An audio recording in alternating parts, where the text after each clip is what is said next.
Hello guys, আজ আমি চলে এসেছিলাম চাতরা শ্রীরামপুরে শীতলা পুজো দেখতে।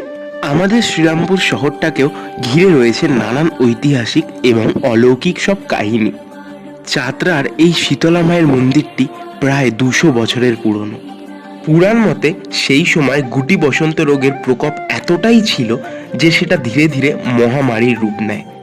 এই সময় সাধক রামদাসকে মা শীতলা স্বপ্নাদেশ দিয়ে বলেন এই চাতরার মাটিতে তার মন্দির স্থাপন করে পূজা আরাধনা করতে। মা শীতলার আরাধনার পরেই সমস্ত মানুষ নাকি রোগমুক্ত হয়। তারপর থেকেই ফাল্গুন এবং চৈত্র মাসে শুরু হয় ধুমধাম করে মা শীতলার পুজো।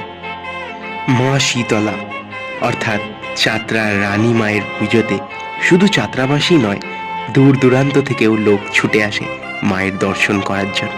দুর্গাপুজোর মতন শীতলা পুজোতেও 5টা দিন মন্দির প্রাঙ্গণে আয়োজিত হয় এক বিশাল মেলার।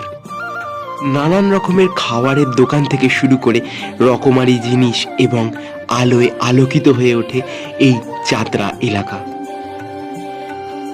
আর হ্যাঁ, তোমরা কে কে ভিডিওটা চাতরা শ্রীরামপুর থেকে দেখছো সেটা আমাকে অবশ্যই কমেন্ট করে জানিও। আর ভিডিওটা যদি ভালো লেগে থাকে তাহলে ভিডিওটাতে একটা লাইক করে দিও। আর এই চ্যানেলে নতুন হয়ে থাকলে চ্যানেলটা সাবস্ক্রাইব করে বেল আইকনটা অল করে দিও।